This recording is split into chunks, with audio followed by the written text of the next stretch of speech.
Not God, not angels. Michael Newton, PhD, licensed hypnotherapist, committed skeptic, spent more than 20 years regressing thousands of patients into states of deep trance. And again, client after client, from different countries, different cultures, different ages, different beliefs, he received descriptions of the same place, the same beings, the same meeting. The meeting he came to call the Council of Elders. And what happens at this meeting completely overturns everything most people think they know about judgment after death. Newton wasn't looking for this. He was working with patients on standard psychotherapeutic protocols, depression, anxiety, phobias, until one of them, in a standard trance, began describing not a childhood memory from this life, but something entirely different. A different place, a different state, a different self. Newton tried this approach with other patients, then with hundreds. By the time his book Journey of Souls was published, he had more than 700 documented cases. By Destiny of Souls, another 1,000 on top of that. And running through all of these cases like a thread through fabric was the same description of the same meeting. The Council of Elders is not the first thing that happens after death. First comes disorientation and the dawning recognition of what has occurred. Then the reunion with those the soul knew. Then the life review. And only after all of this, the meeting with the council. Newton described how his patients in trance physically changed the moment they began speaking about this meeting. They relaxed. Their voices grew quieter, not from fear, from something closer to awe. One patient described it this way: "I know they love me. I feel it before I see them. It's like walking into a room where they've been waiting for you from the very beginning." As for what these beings actually are, Newton never imposed an interpretation. He asked the same question every time: is this God, angels, human souls? And received the same answer in different formulations, none of the above, and yet something of each. Patients described them as significantly older than any human soul, not in terms of age, but in terms of the scale of their experience. Beings who take whatever form the receiving soul can handle without disorientation. One patient saw figures in white light, another heard voices without bodies, a third experienced a sense of presence with no visual component at all. But all of them agreed on one thing: these beings know everything about you, and what exactly everything means. This is where people in trance stopped for several seconds of silent pause before they could speak again.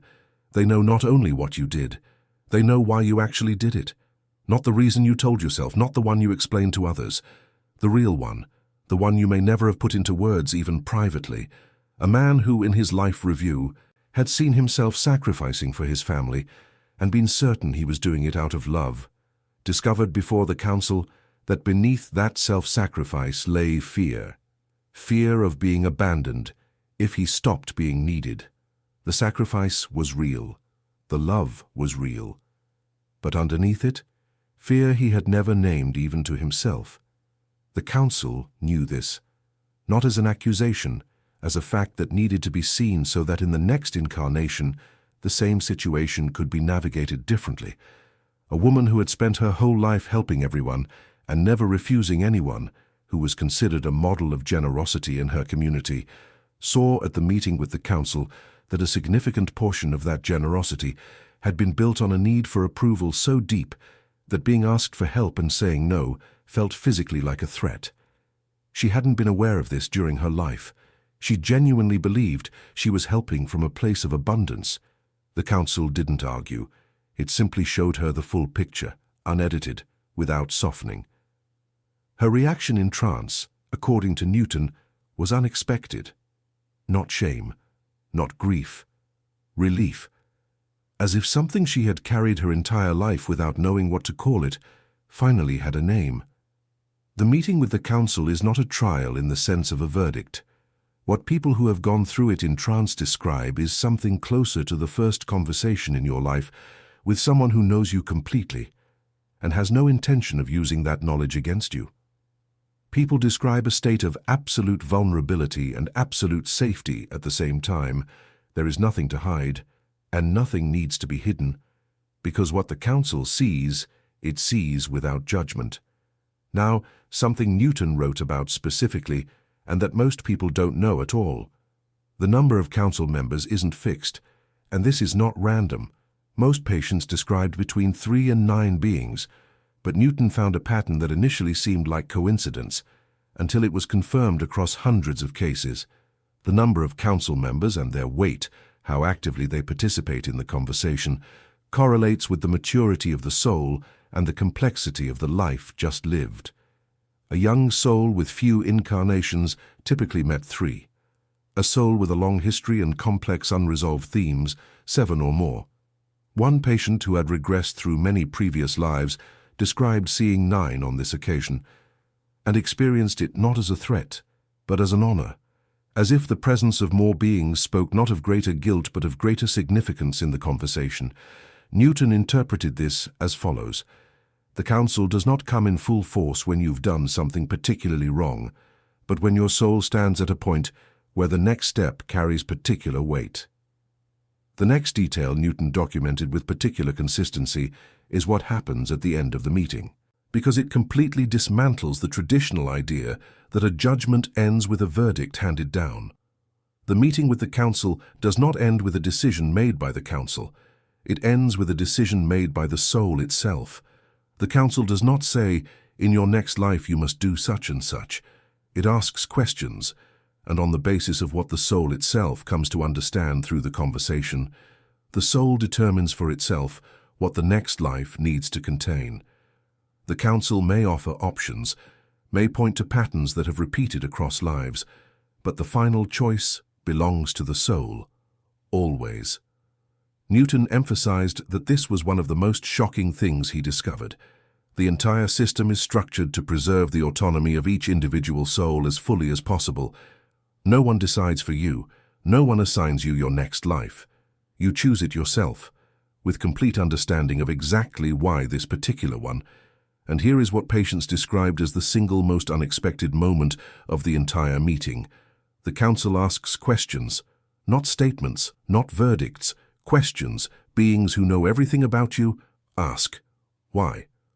Newton arrived at an explanation that seems paradoxical until it becomes obvious. The council's knowledge of you is complete, but your own understanding of yourself is not.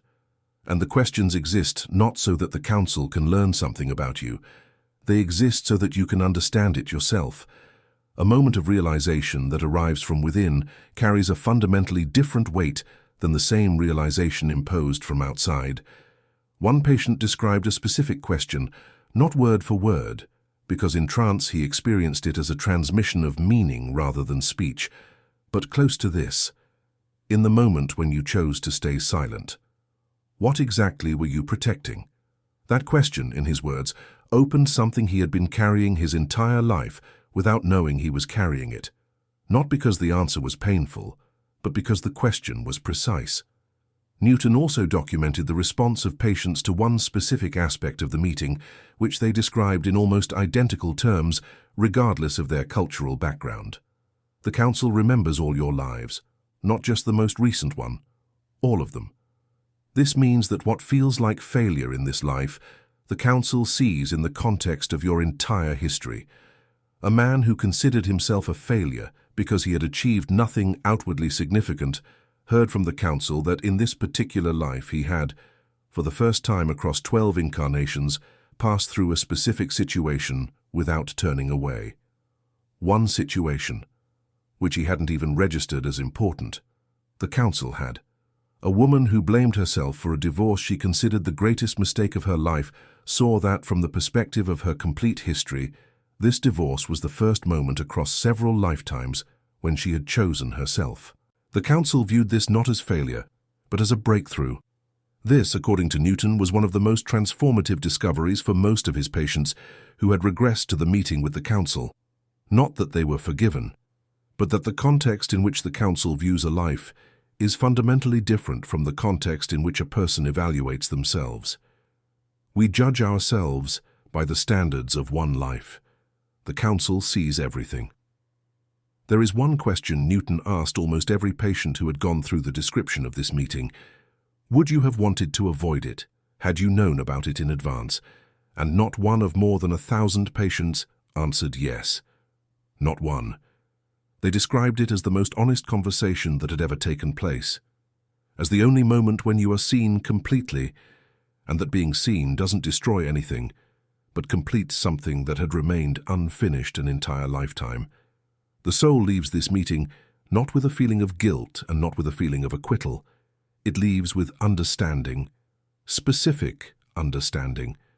Not, I must atone, but I understand what comes next.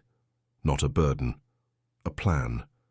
Write in the comments, if right now, in this moment, beings who know absolutely everything about you appeared before you, not only what you did, but why you actually did it. What is it that you would want them to see differently from how you see it yourself?